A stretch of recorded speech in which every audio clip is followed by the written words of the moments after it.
We come back, we have Dom Irrera in the studio with us. He's going to be at the Laugh Factory tomorrow, so be sure and get your tickets for that show, 8 p.m. and 10 p.m. Dom Irrera next on the Heidi and Frank Show.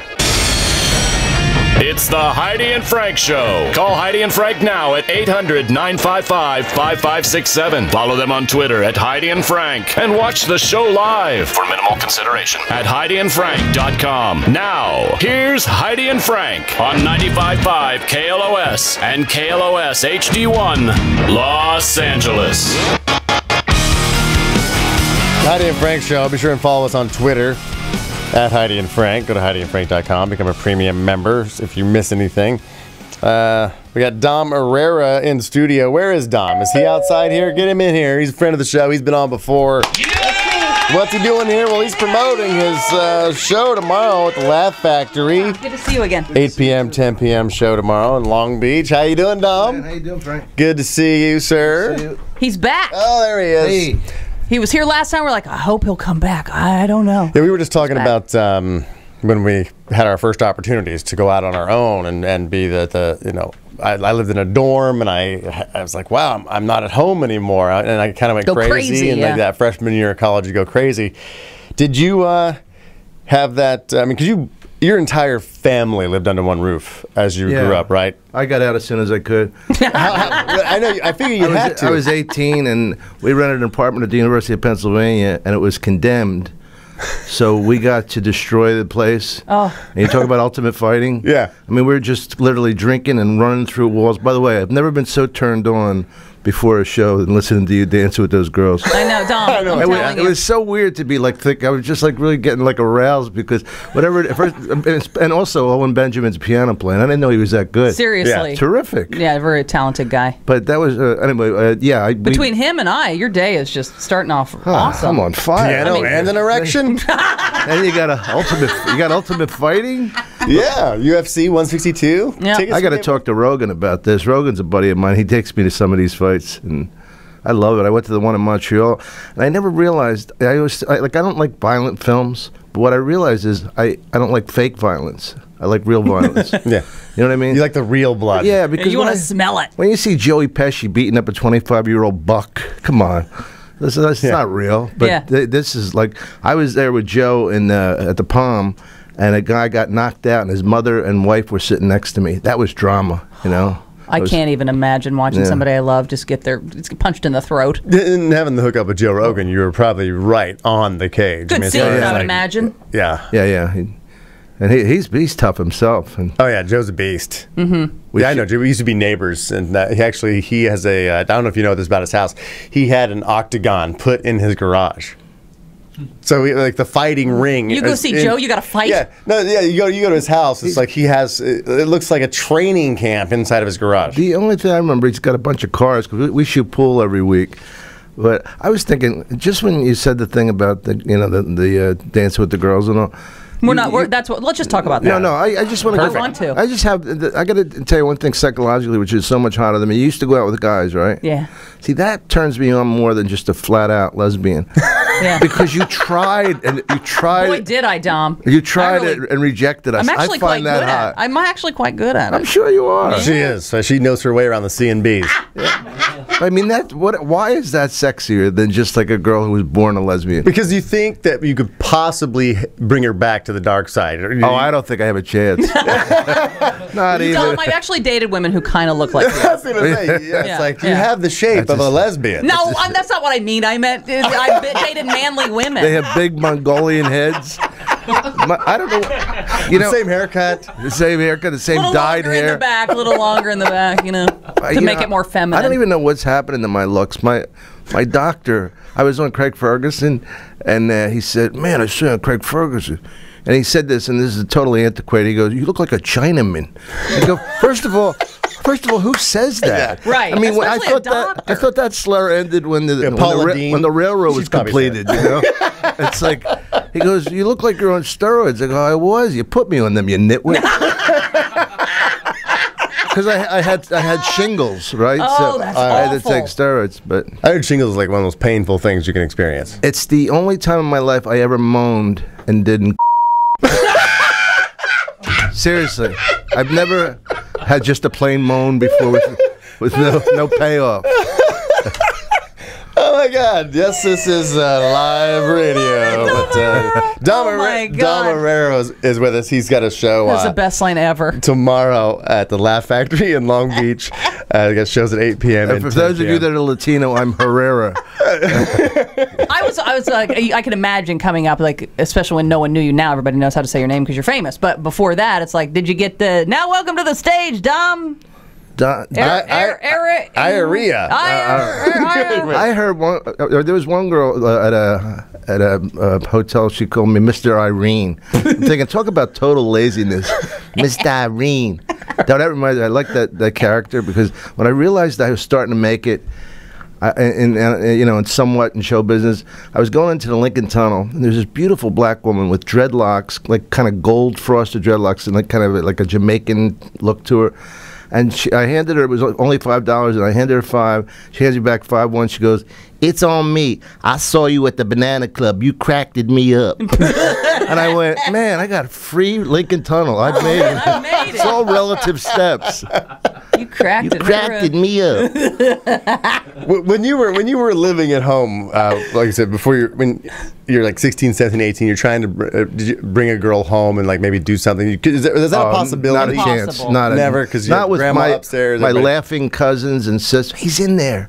I mean, I can't. Even now, I can't do that with them. I mean, did they try to give you any kind of advice? I mean, I never got any advice in my life. Really? Yeah. My father left home when I was in 2nd grade. No one's ever talked to me about sex. That's why it still turns me on so much, because it's a mystery to me. Every time, I still don't know what to do. But no, we never had any advice. Never, Your first experience. Thank God we had the priest to talk to us. Yeah, right. Yeah, and sometimes somebody you could trust. Yeah. I have a joke about I was an altar boy and I was never molested, and I used to think, what about me, Father? I'm not hot enough for you. The O'Malley twins get it twice a week. You couldn't live. What was your first experience like? Not knowing anything about sex, no one talking to you about it. When you actually tried, when you had the opportunity, what was it like? I made love to my grandmother. She was asleep on the couch. I just started. No, heavy sleeper. My first experience. You know what? My first experience, honestly, was in college. Yeah. And I just thought that sex was getting it over with as soon as you can, just to get back to not being nervous about having sex. Do you know what I mean? Yeah, It's interesting. The woman who I was with, she was 18, I was 19, and she, we really like hit it off. We really it was the first time I ever fell in love with that bang. Mm-hmm. But there was still no method to it. Because we didn't know anything. We just, and plus this was in the days before AIDS, so you would sleep with people every weekend. Every weekend when somebody different, and you go, oh, yeah, it's really fun. What's your name? Oh my God! Can you imagine how fun that was? Yeah. What a not to know people's names. No word. Call them ma'am. Now you got to get their name, their status, Yeah. if they've got their blood work done. How long ago was it taken? No, do you have any mouth herpes? Can I look real quick before talk about that? I'm getting hungry. Did you ever have any scares, whether like with disease or I had pregnancy? a nonspecific uritis. Oh, God. Yeah, whatever that. It's just like I don't know what she was doing. This is when me and my girlfriend were kind of breaking up, so we were like, but I don't know. I never knew if it was from sex or not. I just penicillin, it was done. Just a burning. A yearning, a burning. Yeah. Well, like Hey, we got us a country and western song. Just a yearning. Burning. Hey, Owen was terrific, wasn't he? I love Owen, yeah. Me too. I didn't know he was 6'7". Mm-hmm. He said to me, it was his birthday like a couple weeks ago, and he says, Tom, you got to come on the show. I go, I will. But it's like, remember that line in The Producers? You think he'll do it? Only if we ask. And that's what it's like. It's like, I can't just come onto the show. Right, you can't just swing by and go, hey, you got any parts? I appreciate the thought. Yeah. Who's your favorite comedian right now? Who really makes you laugh? God, that's a tough one because they're all my friends. But anybody like young up and comer that's just newly out there, you're like, oh, that kid's gonna be great. Yeah. Dylan. I mean, first of all, Bill Burr. Bill, yeah. Rogan, Tosh. Tosh makes me cry laughing, but he's like a good friend, so I don't have an objectivity to it. None of these guys. I mean, Joe Rogan and I go back to Montreal, like whatever, 15 years ago, and Bill, I was with Bill last night. He just cracks me up. he always has some bit out of something, because I said to him, I was doing Heidi and Frank, and he said, well, at least they don't have like a wacky name. It's like JoJo and the Bulldog. There's always like a radio show with one normal name and then one wacky name. Right. Watermelon Head and Johnny. She was Watermelon Head, but we changed that to Heidi. It wasn't sexy. When we got this gig. We wanted something that was sexier, so we went with Heidi. I can tell you who my least favorite comedians are. Even better, yeah. Easily ventriloquist. I hate ventriloquists because it's like this stupid thing where the dummy's the bad guy. You know what I mean? Yeah. And like that, I mean, it's like, it's so embarrassing to me that people would get into that and like actually go, well, that dummy.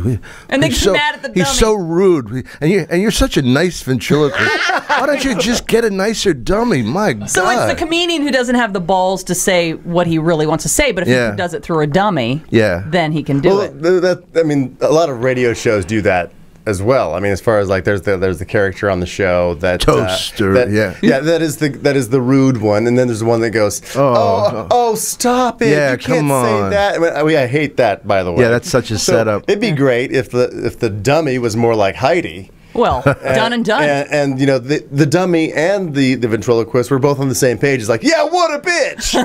It's like there is no good guys. They're just both ripping on people. It's like their own show. That's like have you heard the one about the black guy? What do you call a black toilet? No, I don't know. It's so how funny. long have you been doing that? Is that your first time trying the old not moving the lips thing? It's amazing. Isn't that, I mean, crazy, right? You have a very dig tussie.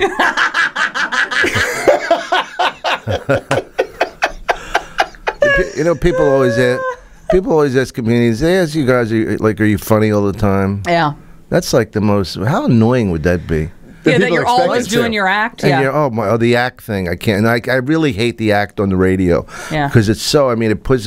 I had one guy say to me, I was working in Baltimore, not to brag, and he said, "What's this?" He said to me, he goes, "All right." He says, and he was normal, and then he did the radio voice, like the old, "Hey," and we're back here at WWW. And he says, "Listen, when we come back, I'll introduce you, and you just go crazy for 5 minutes." I don't know what that meant. Like, just start acting like an ape. Just start like, what am I supposed to do? Whacking off in the corner. Like what? Yeah, we've got to like events where it's like, we want you to come on stage and just say hello. So it's like, okay, hey, we're Heidi and Frank. Here's the next band or something like that. But then we've gone out there before, and it's like, all right, the next band is not going to be up for like 20 minutes. So you guys just and we're like, I'm not a comedian. We don't have stand up. We're like, hey. That's even harder. Like, at least you would have an act, but we do live radio, improv radio. They're like, just do like 20. Come on. Just go out there and do something. Like it's that easy, and I know. I'm like, I'm not a stand-up comic. That's not. Well, I don't know. Well, I mean, and not to be patronizing, but I mean, carrying a radio show for 3 or 4 hours is really difficult. And just because a comedian's funny doesn't mean they could do that either. Right. You know what I mean? It's different skills and. That's like I happen to be able to do both, but I'm not a bragger because it's a gift. It's a gift. And by the way, when Owen was saying that thing about bumping people, that really pisses me off. That when people bump people, because it was like the abused and the continuing abuse and anything in life. I never bump anybody. Good for you. I'll ask somebody if I have to do a TV show, I'll ask them if it's okay. If they say no, I just wait. I hate that stuff. I mean, because you're ready and you're there and you know that feeling of them being nervous and going, okay, I think I'm ready, and then all of a sudden it's like you're not going on. Yeah, I mean, maybe you could bump somebody to save them. Like, what if they're up there just dying? You're like, no, okay, go ahead and turn the light and I'll go on. Yeah, but that's different. I mean, you're talking about like really a set and guys. I remember Seinfeld asked me at the Laugh Factory once. I kind of grew up with him, and he says, "Hey, do you mind if I go on?" And I go, "Yeah, I do mind." And he says, all right, I'll wait for you. Who are these people? I mean, Dane Cook said the same thing to me, and I like Dane, and he works at the Laugh Factory a lot, and he said, Dom, do you mind if I go on for 15 minutes? I said, no, that's fine. I said, I'll just cancel my set. He goes, well, I don't want you to cancel. I said, well, I don't want to wait. I said, but you can go on. I'll just go to another club. And then he didn't, you know what I mean? And the girls came up to me, they go, I can't believe you stood up to him like Dane's this monster. Yeah. He's only a comedian. I stood up to him. What am I going to do? Like, what's he going to do? Banish me from comedy? Look, who's that guy outside? He's banished from Dane comedy. is banished. Dom, Taking away the laughter. Dom was there before Dane Cook anyway. If you want to go see Dom, he's going to be at the Laugh Factory in Long Beach. It's tomorrow night, and at 8 p.m., 10 p.m. are the shows. So just get a hold of Long Beach Laugh Factory and get your tickets. Thank you so much for coming in, We dude. love you, And Dom. thank you for having me back. Anytime. Because it's nice, you know. Like I think I told you the first time I did Letterman, he said, and Dom, if you're ever in New York, stop by anytime. Never saw him again. Never did again. So thanks for having me back on. Of course. No, we you mean can it. stop- We say Yeah. it's an open door. You want to come by anytime, come Appreciate by. it. All right. Take care. 1-800-955-5567 is the number. We're going to come right back. We are Heidi and Frank. That was just a little sample of the Heidi and Frank Show on 95.5 KLOS. To get more samples like this and hear all the fun we have, you can do that at 955KLOS.com. Now, to get the show in its entirety on demand, and if you want to watch the show, we webcast it every day, all you have to do is go to HeidiandFrank.com and become a premium package member. Do it right now.